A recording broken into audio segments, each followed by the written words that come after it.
स्वागत करते हैं फ्रेंड्स आप सभी का अपने चैनल ज्ञान मंथन पर। और दोस्तों आज के अपने इस वीडियो में हम आपको श्रीमद् भागवत पुराण का एक बहुत ही प्रसिद्ध और रोचक कथा बतलाने वाले हैं। आज हम आपको बतलाने वाले हैं अजामिल भक्त की कथा कि कैसे उसने अपने पुत्र के बहाने भगवान का नाम का सुमिरन कर बैकुंठ को प्राप्त किया था। तो चलिए दोस्तों बिना कोई देरी के हुए शुरू करते हैं इस वीडियो को और देते हैं आपको भक्त अजामिल की कथा की जानकारी। दोस्तों कन्या कुब्ज अर्थात कन्नौज में एक दासी पति ब्राह्मण रहता था। उसका नाम अजामिल था। यह अजामिल बड़ा शास्त्रज्ञ था। शील, सदाचार और सद्गुणों का तो यह खजाना ही था। ब्रह्मचारी, विनयी, जितेंद्रिय, सत्यनिष्ठ, मंत्रवेता और पवित्र भी था। इसने गुरु, संत, महात्माओं सबकी सेवा की। एक बार यह अपने पिता के आदेशानुसार वन में गया और वहाँ से फल फूल समिधा तथा कुश लेकर घर के लिए लौटा। लौटते समय इसने देखा कि एक व्यक्ति मदिरा पीकर किसी वेश्या के साथ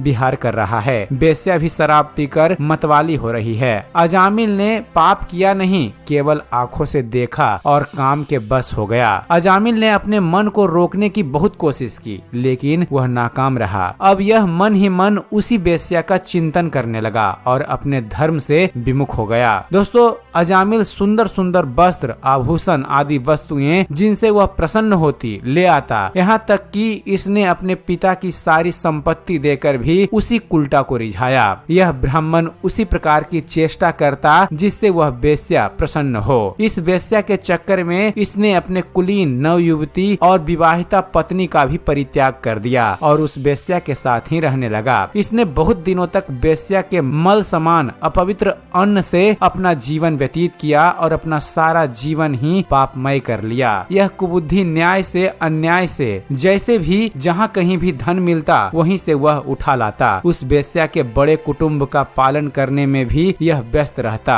चोरी से, जुए से और धोखाधड़ी से अपने परिवार का पेट पलता था। एक बार कुछ संत इसके गांव में आए। गांव के बाहर संतों ने कुछ लोगों से पूछा कि भैया किसी ब्राह्मण का घर बताइए, हमें वहाँ पर रात गुजारनी है। इन लोगों ने संतों के साथ मजाक किया और कहा, संतों हमारे गाँव में एक ही श्रेष्ठ ब्राह्मण है जिसका नाम है अजामिल और वह इतना बड़ा भगवान का भक्त है कि गांव के अंदर नहीं रहता, गांव के बाहर ही रहता है। अब संत जन अजामिल के घर पहुँचे और दरवाजा खटखटाया। भक्त अजामिल दरवाजा खोलो। जैसे ही अजामिल ने आज दरवाजा खोला तो संतों के दर्शन करते ही मानो आज अपने पुराने अच्छे कर्म उसे याद आ गए। संतों ने कहा कि भैया रात बहुत हो गई है, आप हमारे लिए भोजन और सोने का प्रबंध कीजिए। अजामिल ने सुंदर भोजन तैयार करवाया और संतों को भोजन करवाया। जब अजामिल ने संतों से सोने के लिए कहा तो संत कहते हैं, भैया हम प्रतिदिन सोने से पहले कीर्तन करते हैं, यदि आपको समस्या ना हो तो हम कीर्तन कर लें। अजामिल ने कहा, आपका ही घर है महाराज, जो दिल में आए सो करो। संतों ने अजामिल के घर में सुंदर कीर्तन करना प्रारंभ किया और उस कीर्तन में अजामिल जा बैठा। सारी रात कीर्तन चला और अजामिल की आंखों से खूब आंसू गिरे हैं। मानो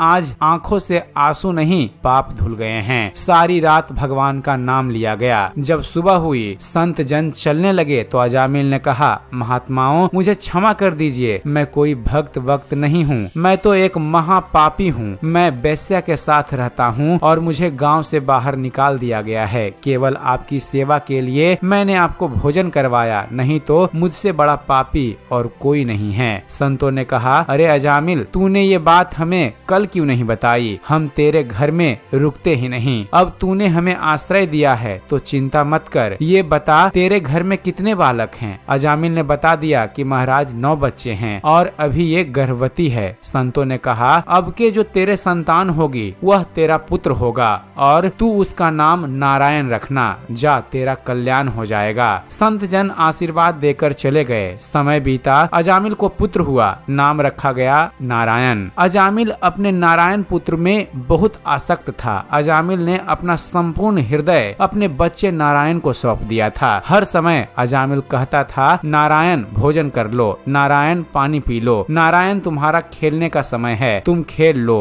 हर समय नारायण नारायण अजामिल करता रहता था। इस तरह 88 वर्ष बीत गए। वह अतिशय मूढ़ हो गया। उसे इस बात का पता ही नहीं चला कि मृत्यु मेरे सिर पर आ पहुंची है। अब वह अपने छोटे पुत्र बालक नारायण के संबंध में ही सोचने विचारने लगा। इतने में ही अजामिल ने देखा कि उसे ले जाने के लिए अत्यंत भयानक 3 यमदूत आए हैं। उनके हाथों में फांसी है, मुंह टेढ़े टेढ़े हैं और शरीर के रोएं खड़े हुए हैं। उस समय बालक नारायण वहां से कुछ दूरी पर खेल रहा था। यमदूतों को देखकर अजामिल डर गया और अपने पुत्र को कहता है, नारायण नारायण मेरी रक्षा करो, नारायण मुझे बचाओ। भगवान के पार्षदों ने देखा कि यह मरते समय हमारे स्वामी भगवान नारायण का नाम ले रहा है, उनके नाम का कीर्तन कर रहा है, अतः वे बड़े बेग से झटपट वहां आ पहुंचे। उस समय यमराज के दूत दासीपति अजामिल के शरीर में से उसके सूक्ष्म शरीर को खींच रहे थे। भगवान श्री हरि विष्णु के दूतों ने बलपूर्वक उसे रोक दिया। उनके रोकने पर यमराज के दूतों ने उनसे कहा,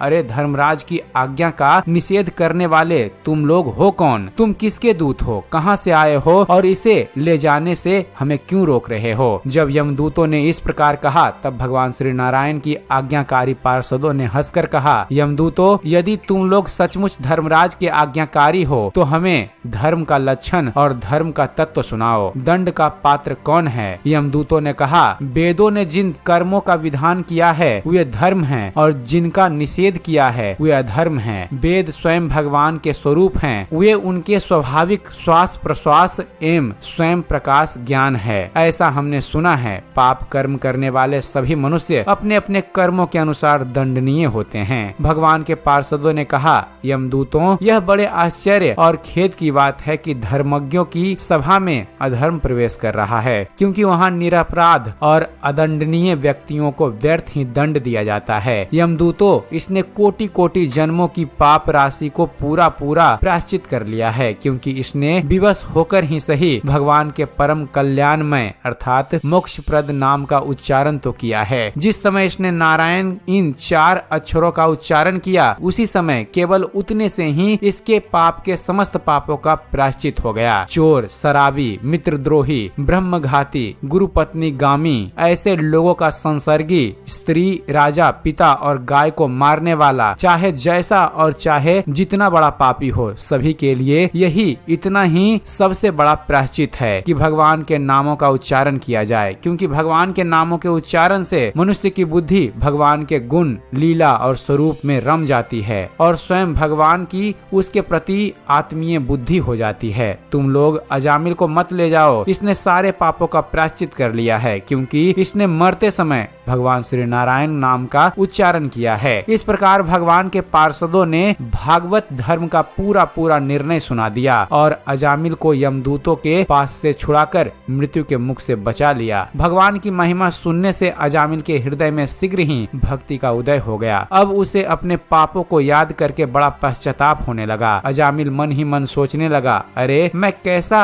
इंद्रियों का दास हूँ। मैंने एक दासी के गर्भ से पुत्र उत्पन्न करके अपना ब्रह्मणत्व नष्ट कर दिया। यह बड़े दुख की बात है। धिक्कार है, मुझे बार बार धिक्कार है। मैं संतों के द्वारा निंदित हूँ, पापात्मा हूँ। मैंने अपने कुल में कलंक का टीका लगा दिया। मेरे माँ बाप बूढ़े और तपस्वी थे, मैंने उनका भी परित्याग कर दिया। ओह, मैं कितना कृतज्ञ हूँ। मैं अब अवश्य ही अत्यंत भयानक नरक में गिरूंगा, जिनमें गिरकर धर्मघाती पापात्मा कामी पुरुष अनेकों प्रकार की यातनाएं भोगते रहते हैं। कहाँ तो मैं महाकपटी, पापी, निर्लज और ब्रह्म तेज को नष्ट करने वाला तथा कहाँ भगवान का वह परम मंगलमय नारायण नाम। सचमुच मैं तो कृतार्थ हो गया। अब मैं अपने मन, इंद्रिय और प्राणों को बस में करके ऐसा प्रयत्न करूंगा, फिर अपने को घोर अंधकारमय नरक में न डालूं। मैंने यमदूतों के डर से अपने पुत्र नारायण को पुकारा और भगवान के पार्षद यहाँ प्रकट हो गए। यदि मैं वास्तव में नारायण को पुकारता तो क्या आज भगवान श्री नारायण मेरे सामने प्रकट नहीं हो जाते?